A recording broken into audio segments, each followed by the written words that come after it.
Now it's time that we change our track a bit because our next panel discussion is asking us a question: is measuring the ROI of marketing activities still a challenge? We have experts with decades of marketing experience and insight who will share best practices and discuss some innovative ideas. Please join me in welcoming the moderator of this session, who will introduce us to our panelists, Sumit Mahajan, Chief Sales and Marketing Officer at Datamatics Business Solutions Limited. Take it away, Sumit. So while my team joins, I think first, thanks a lot for everybody for coming down here. This is, I think, the best time to be in Vegas. We're not here for the right reason right now, but so today I think what we wanted to do is we wanted to talk about marketing ROI, especially about how do we measure marketing ROI.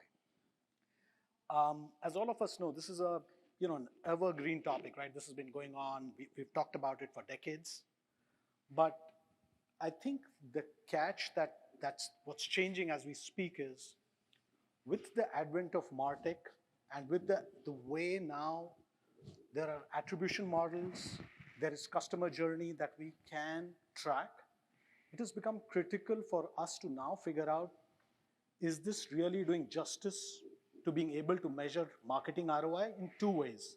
Number one, when we are talking about the marketing function as a whole, and second, inside it, of marketing activities. And from my vantage point, so as the introduction just was done, I lead sales as well as marketing for Datamatics. And I can tell you that in the boardrooms right now, marketing questions are becoming as pivotal, as important as sales questions. And that in itself makes it very critical for all of us to be able to both get the messaging right on what marketing is doing for the organization and be able to clearly define and measure what is the return that we are getting. Okay, so let's do a short round of introductions first. I lead Datamatics. Datamatics, we are an AI-first lead gen and CRM enrichment company, and we work with small, medium, and large enterprises to give them intent-based leads. So with that, I'll let Nick, if you want to take on. Thanks, Sumit. Hi, good afternoon, everyone. I'm Nicholas Adams. I'm President and CEO of NINICO Communications. We're a public relations and advertising agency, proud to be headquartered in San Jose, the capital of Silicon Valley, where we've been for 11 and a half years. And we launched our Los Angeles office about 6.5 years ago. Both the Silicon Valley Business Journal as well as the Los Angeles Business Journal have both named us a top agency annually in those two regions. And I'm going to be talking a little bit about the return on investment, today, but I'll get into something fun today called return on involvement.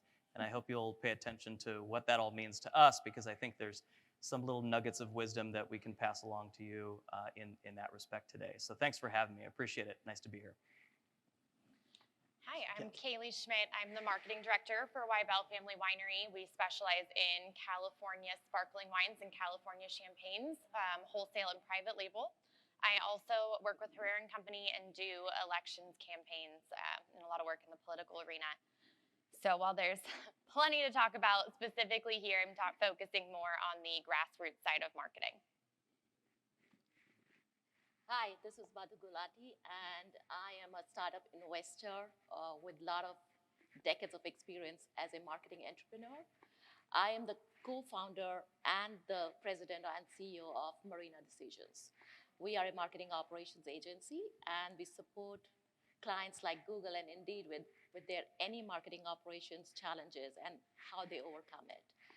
Today, I'm super excited to share the stage with all of you, and I'm super excited to be here as well. Thank you, everyone. Thanks, Madhu. So yeah, and as you saw the panel, right? So this is a very diverse panel. And I think that way you'll be able to get a very good perspective on all areas, like 360 view of marketing ROI and its measurement. So I think the first question that at least we thought will be important to question and answer is what is marketing ROI, right? I mean, for all of us, as we, it's an obvious question and an obvious answer saying, okay, what's the revenue that is generated from the marketing spend, the marketing dollars that the organization is spending. But that simplicity has a lot of dimensions to it. So now when we are talking about the numerator, where we are saying, what's the revenue that has been generated, it starts getting pretty complicated when we are trying to draw correlations. So as I said, since I lead a B2B company, in that I have a marketing team that hands over the MQLs, move to the sales team, that change it to an SQL, that work through to get to the revenue. So now while an opportunity could get tagged as a marketing lead, however, the revenue that comes out has collaborators as well as sort of co-owners. And that makes it very tricky because now the attribution becomes complicated. So now we are saying, can the sale be attributed to the salesperson, or should it get attributed to the marketing person? And that's a call for me, for example, to be able to analyze and be able to give weightages for the attributes that each of these parts of the organizations have delivered. So that's why this question of what is ROI, how is it measured, becomes critical. So I'm passing the question over to Nick because he can sort of get through on the PR side and your world. Well, I think it's an interesting place to start. Thank you for that question. Yeah. I think public relations is probably the hardest place to begin with this conversation of actually being able to track A, measure B, and then really analyze C. And we have ways of doing this, but rather than focus on return on investment, I want to shift a little bit in the way, and I'm still going to answer this question, but I want to shift a little bit in the way that the public relations industry, in some cases, actually measures some of this. And this is called for us, which is a trademark that we own at NINICO, it's called return on involvement. And return on involvement for us means a lot of different things, and I'll get to unpack some of that with you today. But chief among them, it means how are we involved in integrating all of these pieces? Because so often, whether you are in-house at corporate side or on the agency side, working to drive some of these opportunities for your clients, you're getting these questions all the time. Well, what are we going to send to the client, right? What's the deliverable, right? Really, what's the goal? And so if we can unpack that and measure it in a way that says, these marketing and messaging processes that we're building out are connected to your business development goals, or if you're on the agency side, to your client's business development goals, now we're getting involved in some different spaces. And the way we measure some of that is certainly by deploying some technology. Absolutely, the PR space, one of the many beautiful functions of the marketing communications industry does have amazing AI out there. And so we absolutely deploy some of that, whether it's a platform like Coverage Book or whether it's a platform like Meltwater. We're able to engage with journalists in real time, but we're also able to measure the success of the editorial coverage that we're securing for our clients and then be able to pass that along to our clients as well. Return on involvement, though, also means something else. And this means, for us, it means balancing what we're doing with the digital footprint for our clients with what we're doing offline. And being able to showcase that balance to our clients and sell that brand promise in the marketplace, whatever industry they're in, doesn't matter, is really important. And that means, for us, that means getting involved in your local community, effectively engaging with your chambers of commerce or your local Rotary Club or whatever that may be, because that brand promise gets delivered in a very human way in those instances. And while you can't track it as well as you can track some other opportunities that Sumit has been talking about, we believe that that is just as valuable, if not more, because it's human to human, it's person to person, right? And so that return on involvement is really showcased in a thoughtful and I would say meaningful way. So for us, it's not either or. It's got to be, in public relations, it's got to be this really unique balance. Yeah, so return on investment, I know we often talk about the cost that we put in, usually meaning ad buys, right? Most of the time we're talking about where did I invest money. A lot of times what I look at too is where did I invest time? because one of the greatest resources we have as individuals is time. As a company, is the time that we're paying for our employees to have. And it's an expense that often gets forgotten in those calculations, and I think that's so important. Return on investment's fantastic. We all want to see dollars come in. A lot of times, things that I'm working on don't come in dollars, and it's a little harder to chase that return on investment. While we chase it in votes sometimes, return in votes. Another category that I work in a lot is with brand loyalty. So one of the products that I represent, we don't sell directly. We're using a distributor, but it's my job to drum up brand loyalty so that there's a demand enough for that distributor to fill. And it's a little tougher to measure because the sales don't come direct to us first. The returns don't come direct to us first. And it does get murky when we look at the return. And I think that's something that brand loyalty always faces. Brand awareness we can measure, but brand loyalty gets a little harder. Who's having conversations? What are they talking about? Specifically when I work in elections, most things are done in a conversation. It's those backyard conversations you're having with your family, your neighbors, and I need to know that those are gonna go well. But it's a lot of human trust, and it's a lot of relying on the human element. So that's very interesting.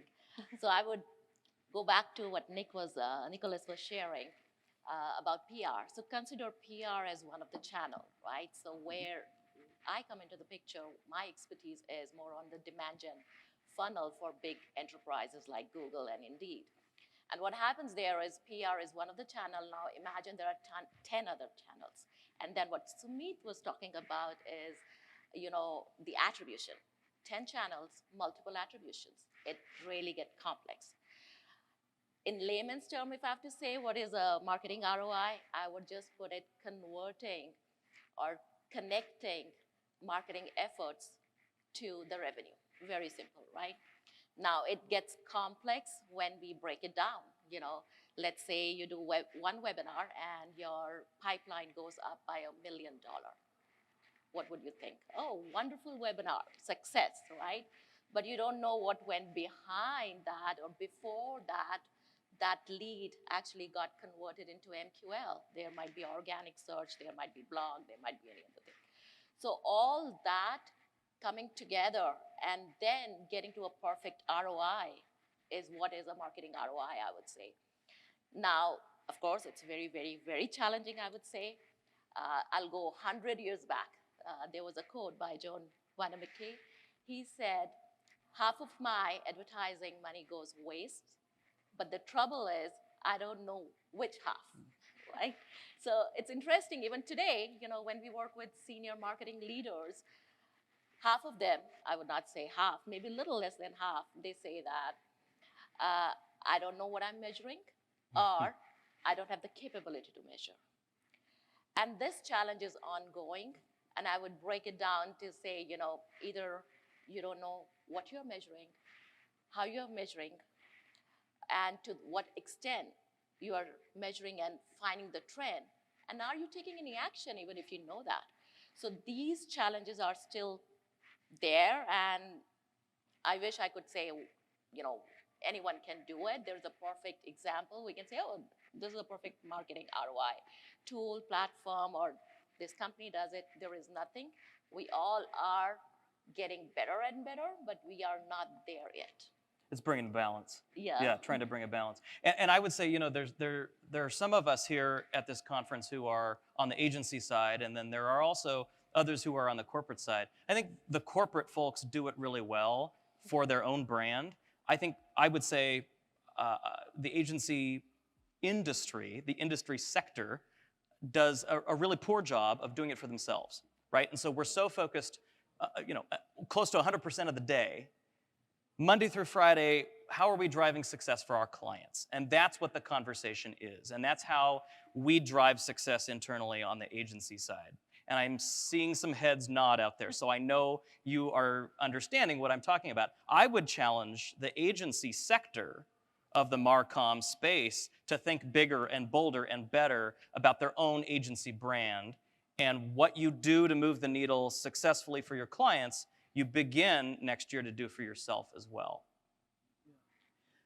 So I mean, each of these perspectives obviously comes back the full circle, right? So I think from the answers we can see that each of our definitions is slightly different, and two, once I put on my sales hat on and as the head of the, head of growth of the company, I'm again back to numbers, right?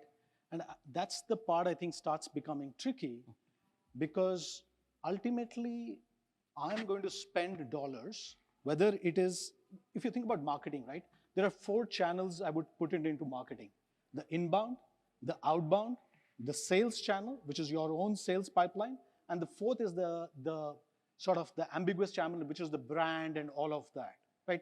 So those are the 4, the first and second, which are typically creating the demand gen, the inbound and outbound. And then once the inbound, outbound channels get leads, that's where sales kicks in, and the whole thing is boxed around your brand, right? That's the way I would sort of term marketing as a whole.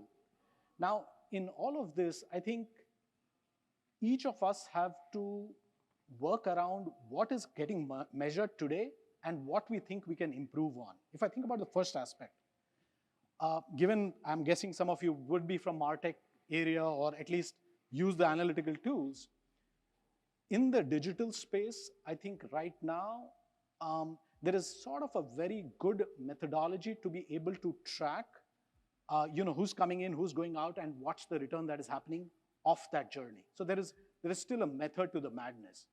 But once we talked about attribution, once those gets into a multi-touch campaign, it starts becoming more difficult because none of them control how that, that prospect or client moves through that funnel. That's one. Second, as we talk about brand, and we're talking about, when, the political pieces of it, where you're on the ground talking to people, what tangible uplift any of those have is where, as Nicholas, you're defining, agencies have to work to make sure there is a way to box it, define it, and measure it. Because the more intangible you remain, the bigger the pushback is at the board level. When I'm sitting there, I do get these questions back saying, yes, you did this 3 years ago as well, so what? What really happened? And unless you're able to correlate that activity to an output or an outcome, that's something you're opening up yourself for question. And whether it happens today or tomorrow, there will be a closed loop which could go against you. So I think one of the questions I'll push back again is, what do you think is the biggest challenge with the arguments that you have with your clients, et cetera? And how do you think, what is the path to the future which gives you, better visibility or better uplift? That's a great question. I would say education. I think it must start with education. I think most of the clients we've engaged with and had the blessing of working with over the past decade plus, if they've not worked with an agency partner before, they really see an agency as a vendor. And we are not a vendor. In fact, when we are seen as a vendor, we have been known to walk away from clients and actually terminate those relationships because it wasn't the kind of relationship that we understood it to be going in. We look for long-term clients who want to obtain their big marketing challenges with sound strategic advice and see their agency as a strategic business partner, because not only A, do we understand their tough marketing goals and serve that goal, but B, we fundamentally understand their business. Forget marketing for a second. And I would say this to all agency leaders at the conference today. Go back and really do a deeper dive into your client base, your client family, and treat them differently. Don't treat them as a marketing project or a challenge, but treat them as a business as a whole. And if you can go in and understand how their revenue is driven and their big business challenges, again, not even marketing, but just their business, right, in and of itself, you're gonna start to see how you deliver success for them takes on a very different method or strategy or opportunity, because now you're starting to think like you are actually in the weeds with them every day, right? So stop thinking of yourself as a vendor to A, B, or C, and start thinking of yourself as a strategic business partner. And I would say, to answer part of that question, part of the goal is being able to deliver that data back to the client.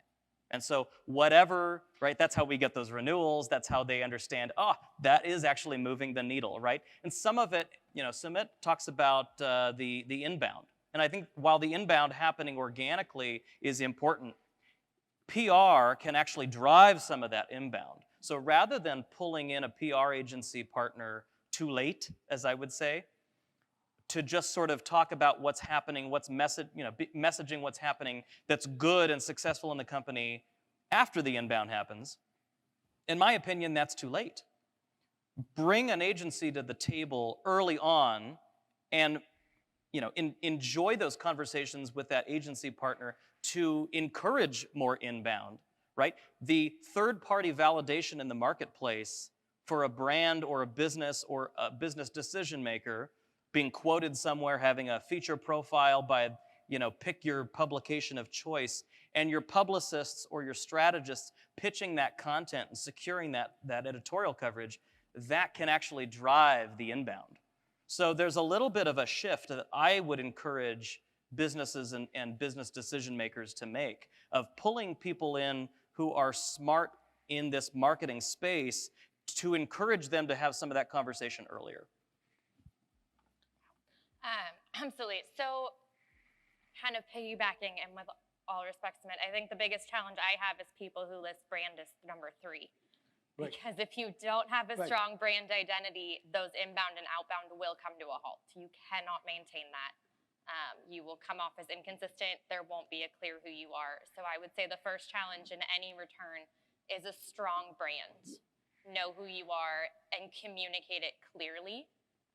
Working along with what Nicholas is saying too, I think while this is the Marketing 2.0 conference, there is something to say about it not being all marketing or PR. You have to look at communications as a whole and really embrace the partnership between things like PR and marketing with a strong, consistent messaging. Those are things that they take a lot of work, they take a lot of time, and you might not be able to financially measure the return, but they're important. The other thing that we don't talk about enough with ROI is the human element. There are facts and figures, there's analysis. I am the first one to say that you should make your marketing decision and strategy based off of analytics and what is working and what isn't. I have an article coming out soon called Pivot about changing the plan because of how the KPIs are coming through midway and being willing to adjust your business plan even, not just your marketing plan. But the human element is something we need to consider. We saw a spike the last few years in ads that targeted nostalgia. Why? Because we know there's value in people having feelings, but I can't measure your feelings. I hope that it comes through in sales, but I can't measure if I got that warm, fuzzy feeling that I'm looking for from you or not, but I know there's value in it. And there is an importance in putting investment into things that have value that we don't see a financial return on. And also, not every marketing campaign is designed for financial returns. I've worked on campaigns that are dedicated to recruiting volunteers. I'm not going to see a financial ROI in that. I'm going to hope to see a return in volunteer count. I've worked on things that are about referrals. It's really hard to track if you got the referral. It's not hard to track if the referral converted to a sale, but it's hard to track if people are talking and giving referrals. It doesn't mean those campaigns don't have value. They are still important and still an essential part of business. The integration between that, though, that you're talking about is really interesting, right? Absolutely. The piece where it breaks down in communication somewhere between campaigns or between different verticals or between different platforms. I mean, you probably see it all the time with a ton of your clients, right? So it's interesting, both of you are saying the same thing, but in a very different way, right? And this is very interesting. Now, and that's where it comes from, like marketing ROI is not one size fits all, right? We have to customize it. You have human element to it, and you have, the evolvement and involvement of the PR channel. So what comes back to us is like, I'm sure we all have some metrics. When we say, okay, top 10 KPIs for marketing, we have a list, email clicks, campaign success metrics and all. But still, why we are talking about this session today, challenges, right? We have marketing ROI challenges, even if we know we have 20 different metrics we can pull the report from. The reason is, because we don't have the entire channel figured out yet. And as an agency, like you were talking about education, of course, I'm also an agency owner. So what we do is we become our client's trusted advisor. And what that means is we are extension of their team. Most of the time, the teammates, they don't even know that they are from Marrina Decisions versus a Google team member. So it's very interesting when we play that kind of a role. They fully trust us, and we participate in each and every campaign, discussion, demand gen funnel, and build it from ground zero. And the results we share, of course, we have been trusted for last decade or so with so many big premium clients, and we have built so many best practices. And the major one, because of this marketing ROI, which is totally a challenge for any client we work with. So what we came up with the methodology, which is called STAB, we were just discussing, as a team, best practices. So we said, okay, let's take a stab at it. And the same STAB we used as a STAB methodology. So STAB is, and it definitely is a great one. We have been using it for the last 5-6 years. It's been successful. So STAB is the skill. Over a course of time, we have seen marketing, we used to think it's the right brain. You remember 20 years ago, it's just the right brain, creativity and all that. Slowly and gradually, we moved from right brain to left brain. So now we know it needs a little more metrics. But how many years ago did you see that we had a separate data person in the marketing team? Now it started, right? So the skills, it can be creativity, it can be data, it can be operations, it can be design, So first we need to know what is that marketing operations team is going to look like. And not every organization is ready for that. So that's the S of a STAB. T is time. How much time are we spending today? We think, okay, one campaign out of the door, we're done. I'm good. No, you need time to analyze. How did you do it? How much time are you spending on analyzing the data? How much time are you spending on QA, that email? How much time are you spending on your PR campaigns? So all that outreach, we are doing that. Then this STA, A is our, forgot. So A is the attribution, which was the main one. So the attribution is more about, what would you attribute to your campaigns? It is single touch or it is a multi-touch. So single touch, I would not say it's wrong, right? We all know if it's a small company, then yes, you can attribute to that one click or one filled out form activity. But if it's a multi-touch, big enterprise, you have to depend on attribution. And how do you get that? And then the STAB, which is the B part, is the business data and the technology, which is the major one, right? So the business data has to be clean to get to the metrics. If it is not clean, yes, it's going to go waste. And the technology, the MarTech world is full of technology. Making the right decision, which one to take and which one to invest in, is very critical. I have seen, especially working with hundreds and thousands of clients, they buy one MarTech solution and then they say, oh, this product sucks. It's never that way. Product is good, it's just it did not meet your requirement and need. So there is a product that might fulfill your needs better. It's interesting that you mentioned clean data. Yeah. And I think that's something, we haven't talked a lot about clean data, right? Versus data that isn't actually accurate, right? One of the clean or not so clean data that our clients still ask for, that I'm not sure why we haven't challenged them to think differently about that. I think I would encourage all agencies to challenge their clients on this. But AVE, right? I mean, this data point around advertising value equivalence, and in public relations or on a marketing campaign, if I had spent $50,000 on that campaign, show me what it actually was in terms of return, right? Organic return. Well, the reality is that the American Marketing Association, the Public Relations Society of America, and AAF, the American Advertising Federation, have all come out against AVE. And so there are better ways to do this now. So part of talking about data and metrics and KPIs here today at this conference is also thinking bigger and bolder and better around how we are educating the industry at large, but also our client base, saying, I realize that you're asking for that data point, and I realize why you're asking for that data point, but I'm going to reposition that conversation and show you data that is actually clean, data that actually backs up the work that went into that campaign. And the final thing I'll say about that, this conversation that we're having right now, sort of organically happening, I love it on stage right now, around this, when we see data not measuring up to what we thought it should be, where it really ought to be, is based on, when we go back and try to analyze this, the messaging fell somewhere. It was not consistent.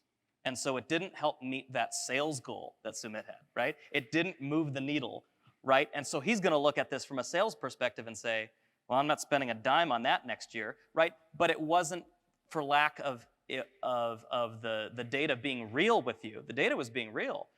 It went back to the communication piece. It was the message that failed, right? And so really getting strategic around how your messaging is synchronized across multiple platforms is totally critical.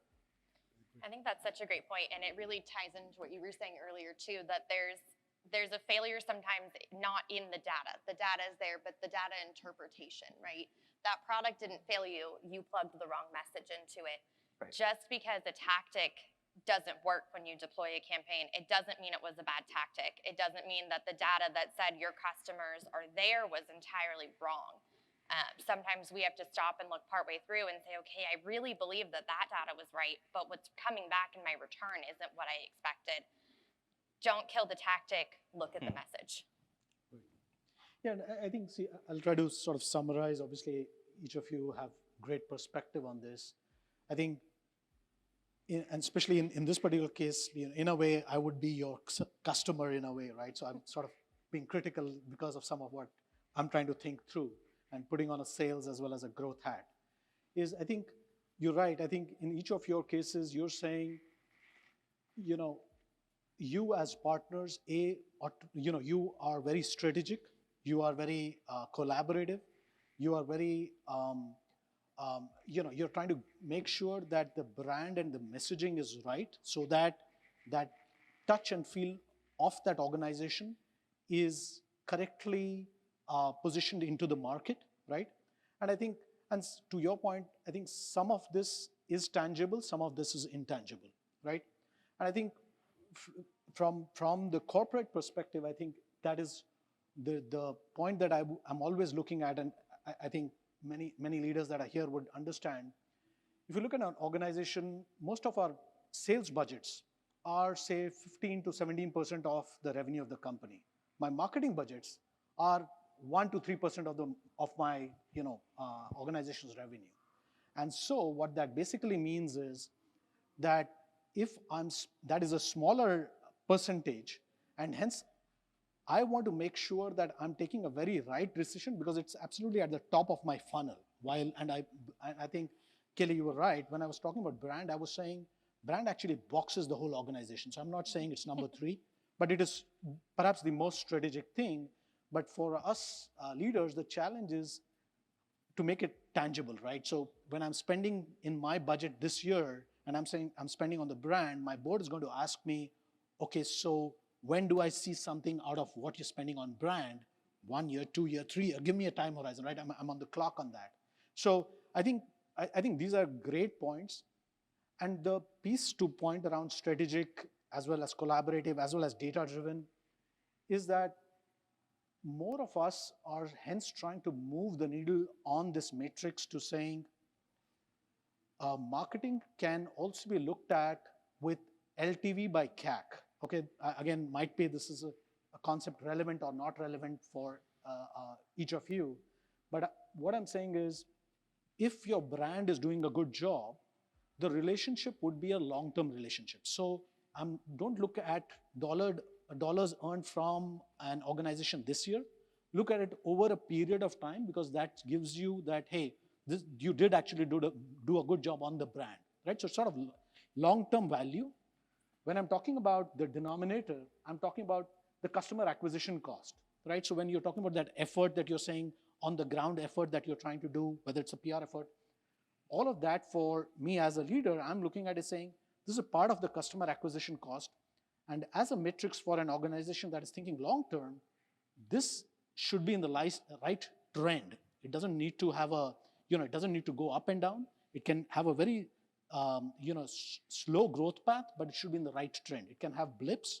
And I think that's a critical element of bringing brand together, bringing your strategic collaborative approach together, and hence being a long-term partner for that organization. And so you're not being viewed as, okay, the PR company, what did they do? They did this, it didn't yield results in 6 or 12 months. You're saying, no, let's do a longer-term deal, think of long-term value, what the value that the customer got, and hence, what's it that the organization actually got out of it. Two of the really important things that you touched on are budget and process. Right. And those are things that most marketing individuals, whether you are the CEO of a company or you're an advertising rep in an agency, you're not necessarily always thinking about those things.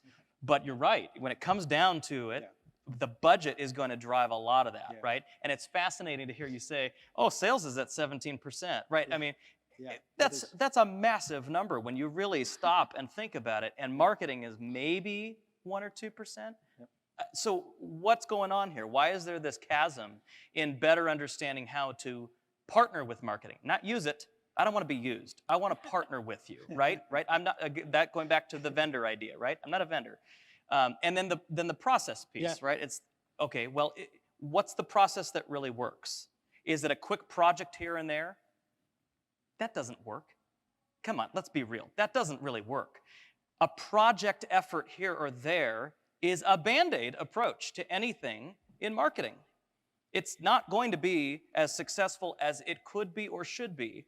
So if you think strategically around a project, whether it's increasing sales for a specific sector of your business, or the educational outreach component of a nonprofit organization that you're involved with, whatever it might be, if you're more strategic and say, okay, this is long-term growth.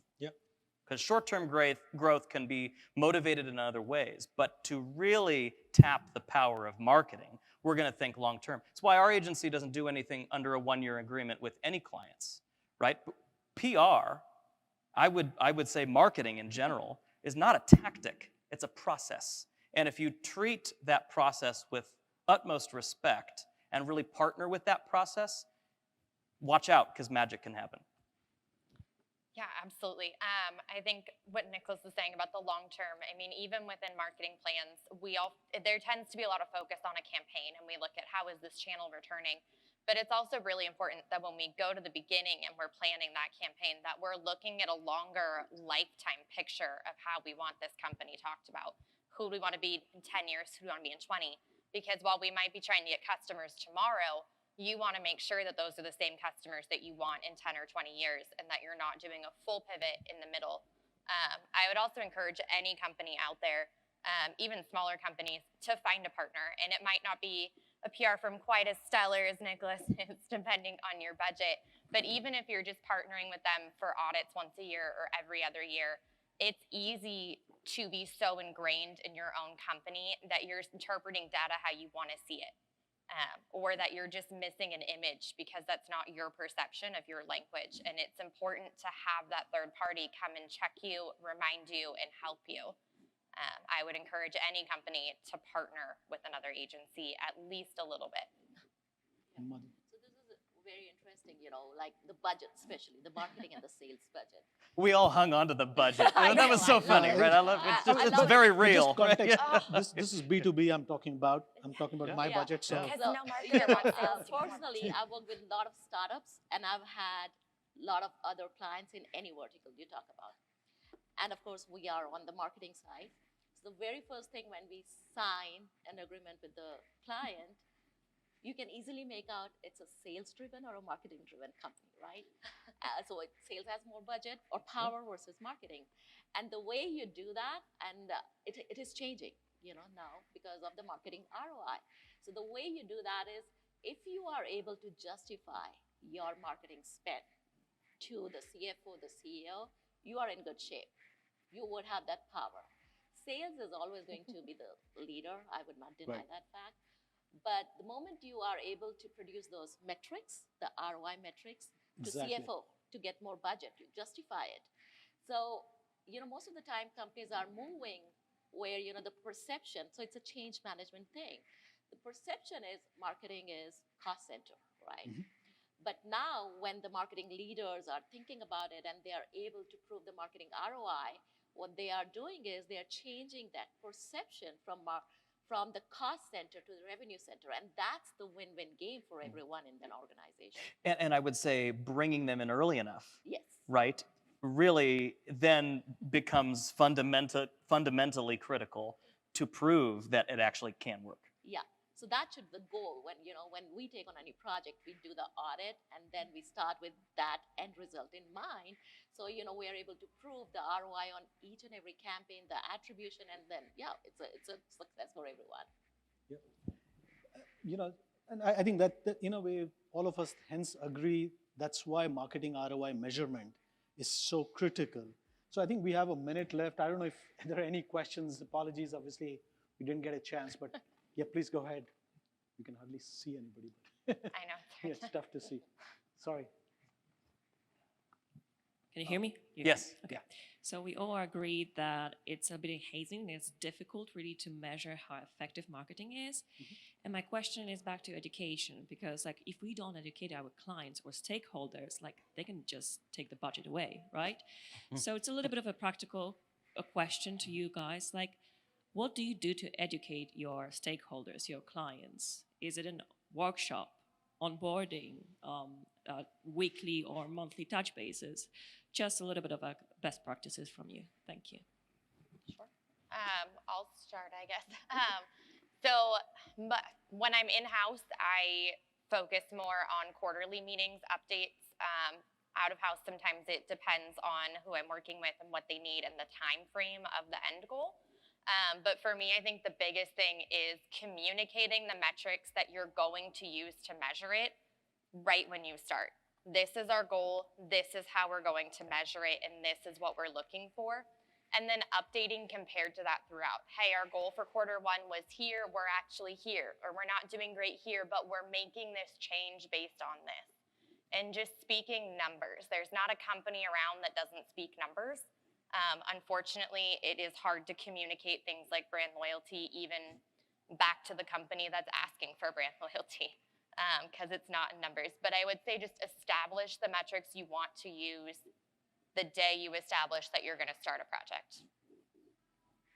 I would say with some of our clients, we are able to deliver those pickups or the metrics or whatever it is that we've outlined as some of the key performance indicators that we're going to use in partnership with them.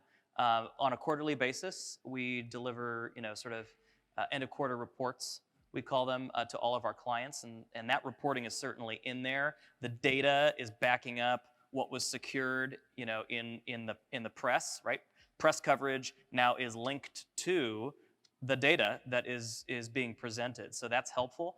And then in an end of year reporting for most of our clients, what we'll do is say we'll take a quick look at what we did this year, but we really want to focus more of our time on next year. And here's what we're going to do a little bit differently based on how we moved the needle for your marketing programming this year. And sorry, go ahead. It's okay. Yeah, no, so, and I think from my perspective, the two things I would call out, while as Kaylie and Nicholas, both of you said, right? Be very careful of KPIs. They ought to link with revenue in some way. Again, I'm a user, I have a marketing head. I hold him responsible similarly for revenue. Make sure your KPIs connect with revenue in some shape or form. Again, back to attribution, whatever way you want to do it. I think that is number one. Number two, I think is this point, if you are smart, make sure you're being able to tag your opportunities so that you can get to LTV as well. So one of the problems I've seen that marketing suffers through is, since you guys, all of us are involved on the top of the funnel, many a times if a lead comes in, that's converted into a client. But 1 year down the line, that is, say from 100,000 is a $2 million client, that's already moved to sales. And hence, marketing, or even if you're an agency, you don't get credit of that. So be very, anal about saying, okay, this is the data point that is mine, and I want to track it through the life of that particular customer or client. That will give you both, your numbers will go up, and always link it to revenue. That's beautiful. I hope you all really leaned into that, because that's powerful. And it could be a game changer for businesses and brands actually engaging in that Right. way. I mean, if you're able to track it through the life cycle Yeah. of that client, Exactly. the reality is, my guess, my educated guess, is that somewhere around 90% of that return from that customer, or that nut that they're making Right. every year, is because of the marketing efforts, not sales efforts. Right. It's because you continue to roll out the red Right. carpet experience Right. through your brand, through your engagement, Right. through your events, right? Exactly. Yeah. And I will say too, keep your sales team happy and keep them informed. Okay, if you're working with Is that sales right? team- Is that Yeah. right? Don't miss that part Yeah, for sure. I know it sounds silly, but really, if they know what marketing efforts you Yeah. have out there, then when they're picking up that phone, they can say, "Have you seen that video? Yeah, Did you exactly. see these points?" And instead of working separately, you can really work together better. I know it's not always a natural convergence in a company for marketing to go down to sales and say, "Hey, here's what we're doing." But I think opening that channel of communication can help that transition into a sale. Yeah, that's why I'm saying create a role for chief sales and marketing officer like myself. So both report into him or her, and hence, you can't blame the other person. So, I think someone's they're calling taking us time off. here. Yeah, sorry. We're getting the hook. Yeah. Sorry. Okay.